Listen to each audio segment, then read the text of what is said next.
¿Cuál ha sido el encuentro más aterrador con otra persona que has experimentado? Parte 2.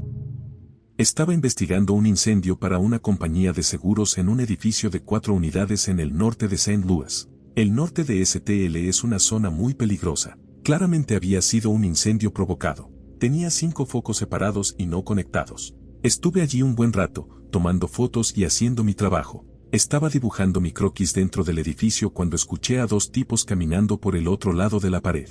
Me esforcé por oír lo que decían porque podía ser pertinente para mi investigación. Los 2 llegaron a la parte trasera del edificio, donde el departamento de bomberos había arrancado la pared para poder extinguir focos calientes que habían encontrado. Podía ver claramente a ambos parados allí hablando. Empezaron a patear los escombros en el suelo y uno empezó a decir que una mujer había delatado a su amigo por haber provocado ese incendio. Empezó a contarle al otro cómo iba a encargarse de ella y sacó una maldita pistola de la cintura.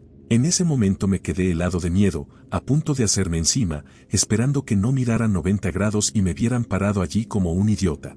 Así que me agaché lo más bajo que pude sin hacer ruido y esperé. Siguieron hablando de que era una tontería que ella lo hubiera delatado con la policía y bla bla. Por fin pasó un auto y aproveché el sonido para salir de la casa por la puerta principal. Lamentablemente no fue muy silencioso porque se había derrumbado gran parte del piso y yo llevaba botas de bombero. Llegué a mi camioneta al otro lado de la calle. Estaba sentado en el asiento del conductor tratando de dejar de apretar el trasero cuando el tipo con el arma rodeó la casa hasta el porche delantero, se sentó y me apuntó. Encendí la camioneta y me fui de ahí inmediatamente. Terminé volviendo como una hora después para ver si ya se habían ido porque tenía que terminar con la escena. Sigue siendo uno de los 5 momentos más aterradores de mi carrera hasta ahora.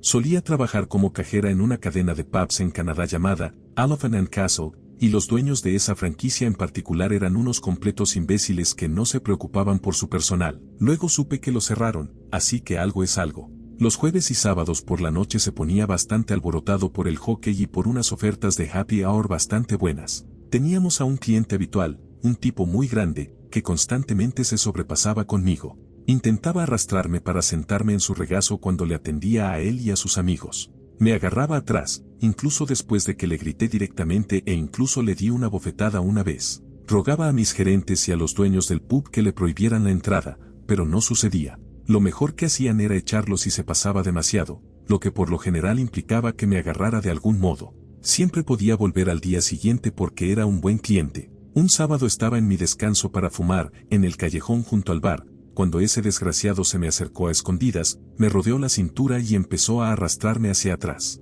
Entré de inmediato en modo lucha o huida y lancé la cabeza hacia atrás contra su cara y terminé rompiéndole la nariz bastante mal. Cuando me soltó me quedé en el suelo y le di varias patadas hacia arriba en la entrepierna. Cuando tuve un segundo para pensar y me di cuenta de quién era el que me había atacado, tomé mi cigarrillo encendido y lo apagué en su brazo. Creo que grité bastante. Estaba muy enojada y asustada y no recuerdo con claridad el resto de la noche. Supongo que en algún momento llegaron los guardias de seguridad y llamaron a la policía. La policía llegó y yo di mi declaración. Arrestaron al tipo. Renuncié a ese trabajo y nunca volví a ese pub de porquería. Nunca llegué a saber qué pasó con él ni cuáles fueron sus motivaciones para agarrarme porque me mudé a Escocia unos meses después.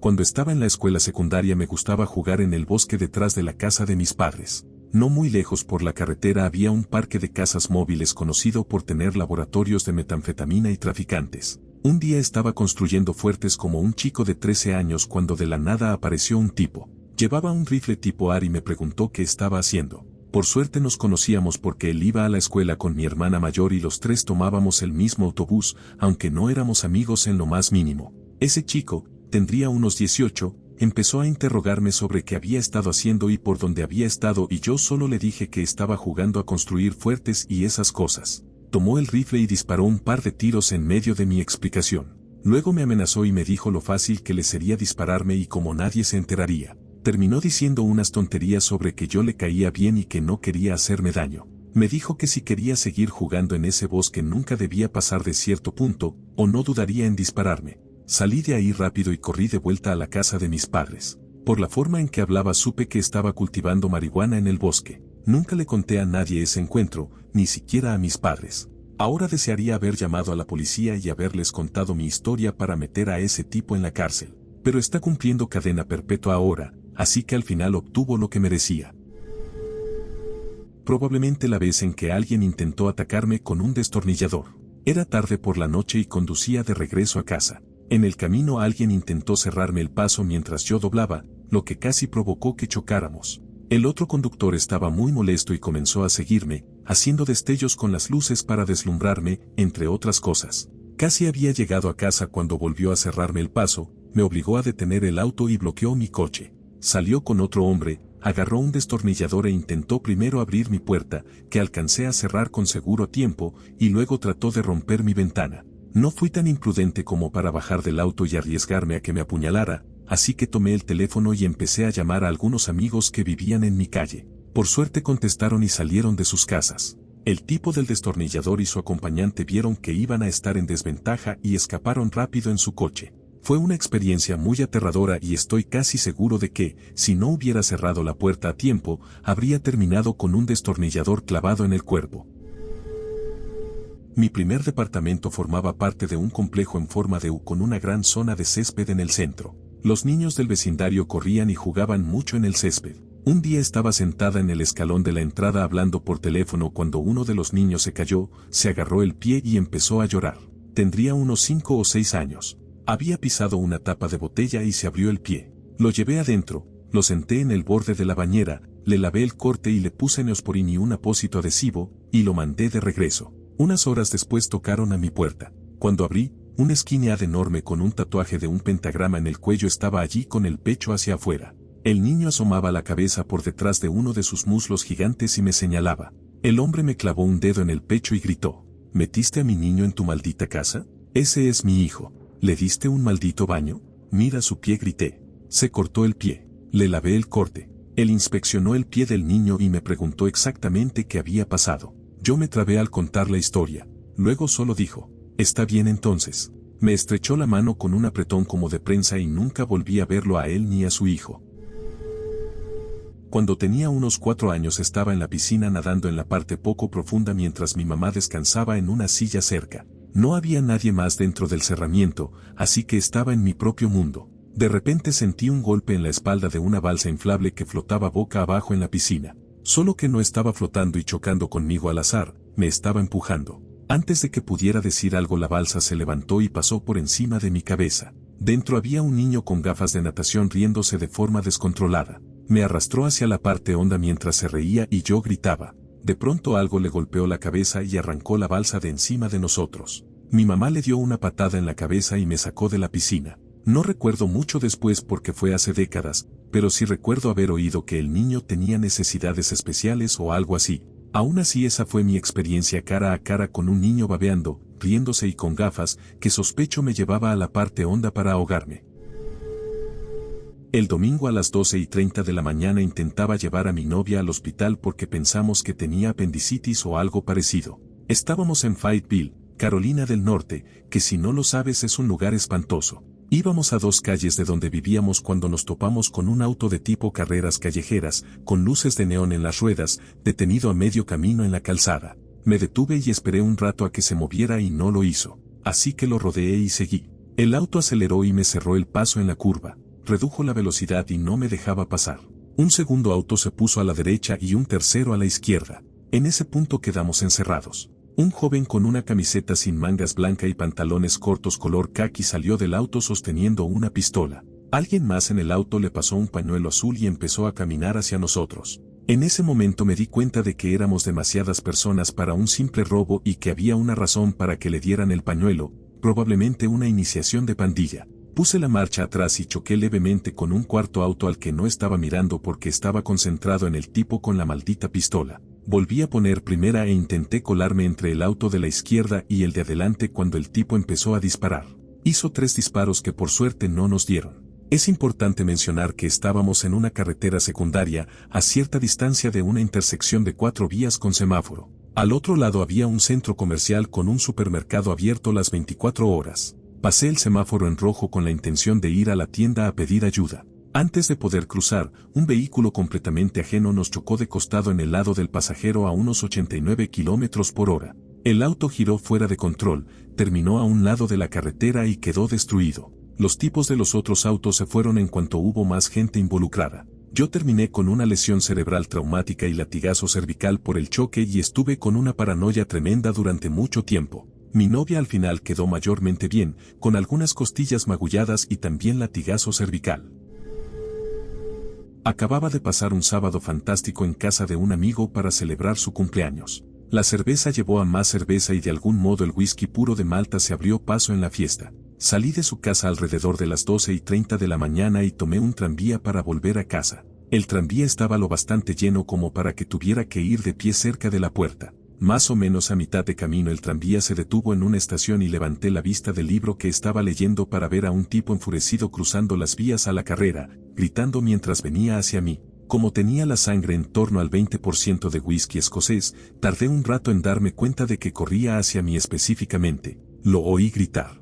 Vi su saliva salpicar la puerta del tranvía. Golpeó la puerta 2 veces con el puño, muy fuerte. Por suerte las puertas del tranvía no se abren del otro lado cuando está detenido en la estación, hoy lo aprendí.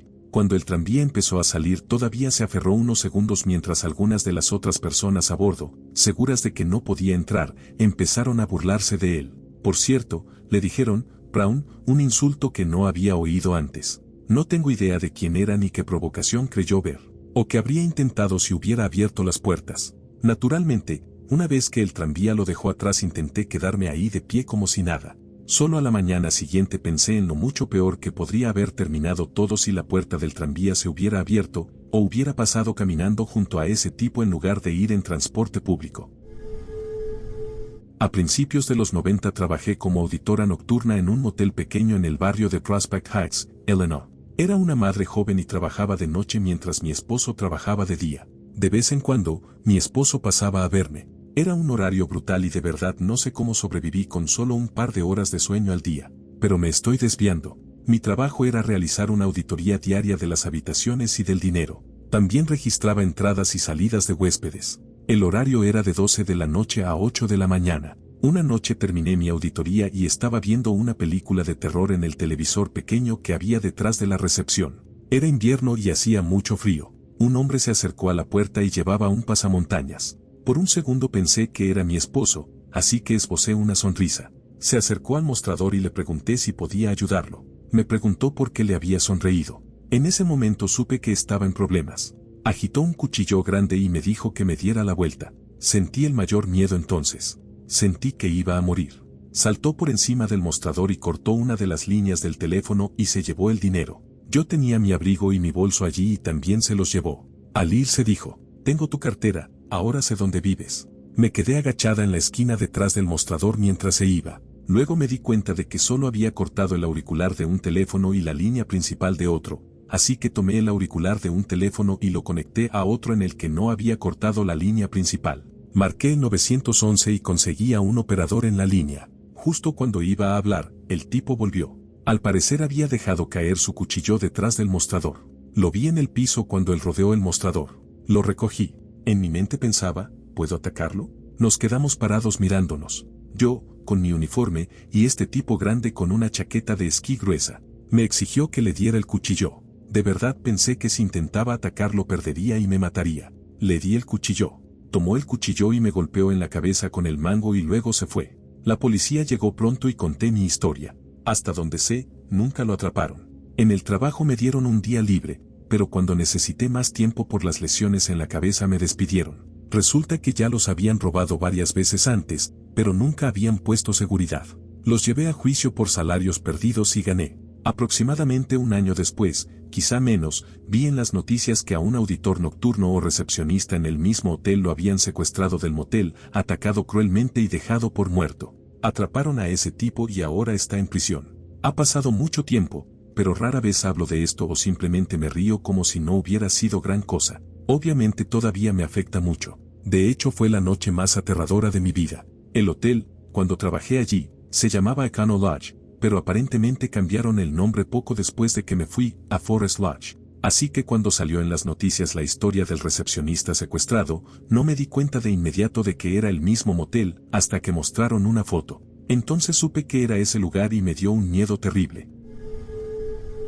Estaba pasando la noche en casa de mi amigo. Decidimos escaparnos a escondidas y vagar sin rumbo. Nos detuvimos en nuestra escuela, que tenía una pequeña arboleda en el terreno donde los chicos más grandes se reunían durante el almuerzo. Había rumores de una gran colección de Playboy allí, por eso fuimos. Mientras estábamos allí mi amigo se apartó a un lado para orinar. Unos segundos después volvió corriendo y dijo corre. No sabía qué le pasaba, pero como un niño en el bosque con solo la luz de la luna, supuse que hacer preguntas era secundario a no quedarme solo allí. Corrimos hasta no poder más.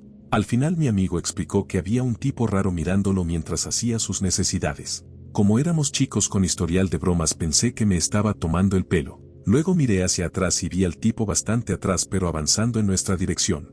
Seguimos corriendo hacia la casa de mi amigo y él siguió detrás. Al llegar pensamos que lo habíamos perdido. Entramos a escondidas y apagamos todas las luces del sótano. Nos quedamos allí en silencio y aterrados. Unos 10 minutos después vimos algo moverse junto a la ventana. Sabíamos que había alguien afuera. Nos quedamos completamente inmóviles y callados. Un minuto después oímos un ruido que venía de una habitación del sótano. Los dos perdimos la calma y empezamos a gritar papá llamando al papá de mi amigo. Bajó corriendo las escaleras y nosotros gritábamos que había alguien en esa habitación. Su papá abrió la puerta de golpe y la ventana estaba abierta y había marcas recientes en la pared de alguien entrando o saliendo. Por alguna razón no llamó a la policía. Decidió quedarse abajo con nosotros esa noche. Casi no dormí y por la mañana el papá de mi amigo me hizo caminar a casa con él. A unas pocas calles había muchos policías. Al pasar uno de los agentes nos detuvo y preguntó si habíamos visto algo sospechoso la noche anterior.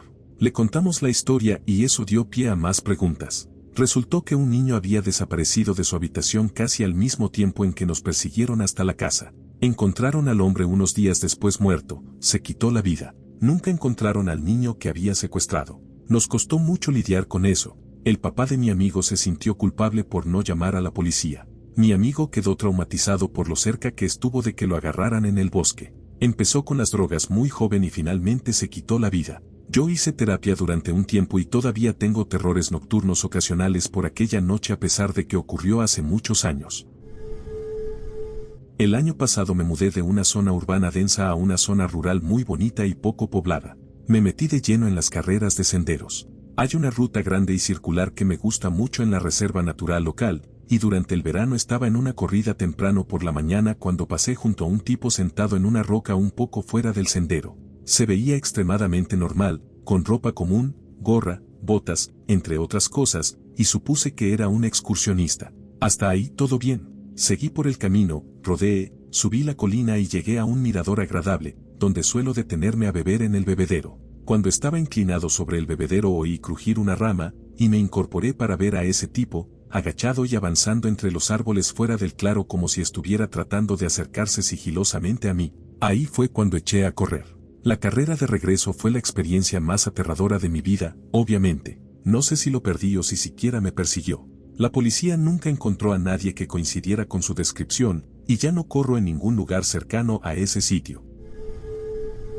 Salí al centro con unos amigos por Halloween a un par de bares. Al día siguiente tenía que madrugar, así que no había bebido mucho y seguía sobria. Salí del bar alrededor de las 11 para evitar la multitud y tomar un taxi rápido a casa. No había muchos taxis parando cerca del bar, así que empecé a caminar hacia la zona de paradas de autobús donde muchos taxis esperan pasajeros. Me mantuve en la zona concurrida porque aún era temprano y había mucha gente afuera. De repente un tipo se puso a mi paso y me preguntó si había tenido suerte para conseguir taxi. Le dije, no, pero normalmente hay varios esperando allá con los buses. Después de eso prácticamente lo ignoré mientras caminaba a mi lado, mantuve distancia y lo vigilaba de reojo. Me aseguraba de permanecer en un área con gente, etc. Al acercarnos a la última calle antes de llegar a la avenida principal donde estaban los taxis y los autobuses, volvió a hablar, preguntándome si tenía la hora, si tenía chicle o una menta. Viéndolo en retrospectiva, creo que intentaba distraerme o hacerme reducir el paso. Por suerte mi teléfono no tenía batería y sabía que no llevaba nada de eso en el bolso, así que solo dije no y seguí caminando. Finalmente me agarró del brazo y dijo, ven conmigo, e intentó arrastrarme hacia un callejón. Grité y empecé a forcejear, y entonces unos tipos disfrazados de los personajes de la película Los Tres Amigos se acercaron gritando que me soltara. Él me soltó y salió corriendo. Los tres me acompañaron hasta un agente de policía, con quien dejé un informe, y luego fui a tomar un taxi y me fui a casa. Creo que si hubiera estado borracha, o si él hubiera logrado distraerme, O si esos tres no hubieran estado atentos ni les hubiera importado, me habría arrastrado al callejón. Iba en bicicleta a la escuela por la ciclovía cuando noté a un tipo recostado contra un poste de luz. No le di importancia porque he tomado ese camino casi todos los días durante la secundaria. En fin, voy pedaleando y de repente todo se oscurece. Resultó que al pasar junto a él me golpeó con la pistola. Desperté con él intentando sacar mis pies de las correas de la bicicleta. Se dio cuenta de que estaba despierto y de inmediato me apuntó con el arma pidiéndome que le entregara la bicicleta. Al principio me resistí y le dije que mi mamá me la acababa de comprar después de rogar durante mucho tiempo. Se la llevó de todos modos. Hasta el día de hoy todavía me molesta. La bicicleta era una Daves SSTal. Tenía 16 años en ese momento, ahora tengo 23. En ese momento llevaba pedales con calas, por eso le costaba sacar mis pies. Vivo en una zona no muy agradable donde cosas como esta no son raras. Fontana o Rialto, California. El tipo tenía tatuajes en la cara y vestía como pandillero. Llamaría muchísimo la atención montando una bicicleta así que estoy seguro de que la robó para venderla y no para uso personal. También llamé a la policía y vinieron a tomar la denuncia. No me di cuenta de que tenía sangre bajando por la oreja, probablemente por la adrenalina, hasta que el agente me lo señaló. Tomó fotos de la herida en mi cabeza para el informe.